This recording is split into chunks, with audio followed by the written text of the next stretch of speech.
cessez-le-feu. 1400 Israéliens ont été tués et 5100 blessés dans les crimes de guerre perpétrés par le Hamas.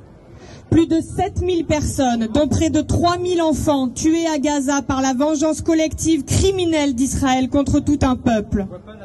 Je pense à tous les otages, toujours détenus, à nos compatriotes. Je souhaite qu'ils soient libérés le plus vite possible. Ce qui se passe à Gaza depuis 20 jours est insupportable. Les crimes de guerre perpétrés par le gouvernement de Netanyahou sont insupportables. Le traitement politico-médiatique qui en est fait en France est insupportable.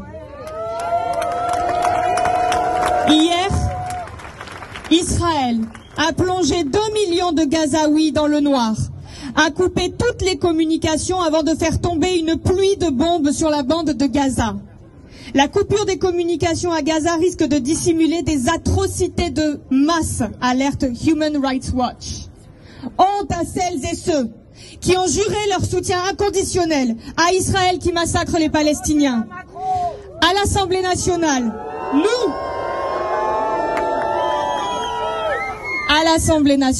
nous, les insoumis, nous avons refusé d'applaudir ce soutien inconditionnel.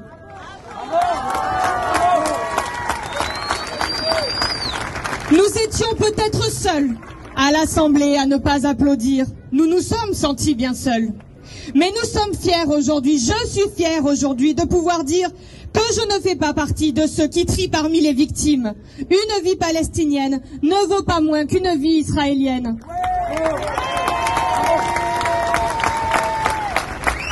Personne n'a jamais cautionné les actes de terreur commis par le Hamas le 7 octobre, ce n'est pas vrai. Ceux qui racontent ça sont des menteurs, dont le seul but est de ramener tout à des polémiques politiciennes hexagonales. À la France insoumise, nous avons su condamner les crimes de guerre du Hamas. Les crimes de guerre sont jugés par la Cour pénale internationale dans le droit international. Et il était hors de question de faire comme si le conflit en Israël et en Palestine avait commencé le 7 octobre. Nous ne tolérons pas la méthode de la vengeance collective qui est inacceptable parce qu'elle entraîne la spirale sans fin de la violence. Et d'ailleurs, quand Israël frappe sans distinction, ce sont aussi les otages qui sont mis en danger. Le droit international n'est pas respecté par Israël quand plus d'1 million de personnes sont déplacées, 2 millions de personnes privées d'eau, de nourriture, d'électricité, de carburant, de médicaments. Le droit international n'est pas respecté quand 2 ONG dénoncent l'utilisation de bombes au phosphore blanc. Mais alors, ceux qui se sont dépêchés de faire des procès de vocabulaire immonde sont aujourd'hui bien timorés pour qualifier l'action du gouvernement d'Israël quand il terrorise une population entière à Gaza. Gouvernement d'extrême droite dont le ministre de la Défense a déclaré « Nous combattons des animaux humains » en parlant du peuple palestinien.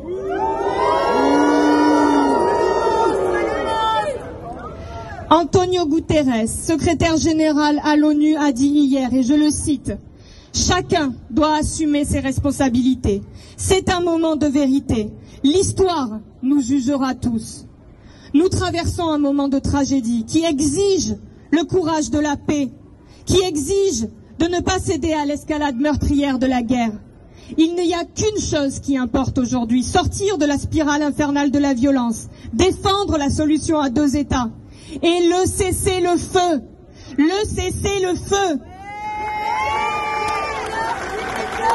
La paix en Palestine n'est possible que s'il y a un cessez-le-feu. Toutes les vies humaines se valent. Nos larmes ne peuvent pas être à géométrie variable. Et j'ai vu là ce slogan géométrie variable revenir sur plusieurs pancartes. Les Palestiniens ne sont pas des amas statistiques. Nous refusons le tri raciste des victimes. Nous voulons rendre aussi aux victimes palestiniennes leur nom, leur visage et leur humanité.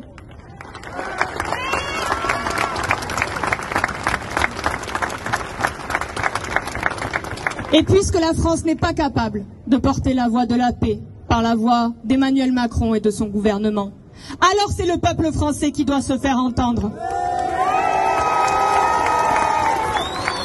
Il n'y a d'ailleurs manifestations pour la paix en Palestine sont interdites. Alors, pas à Montpellier ici, puisque le tribunal administratif a levé l'interdiction. À Londres, ils sont des dizaines de milliers à manifester encore aujourd'hui. Et partout dans le monde, c'est le cas.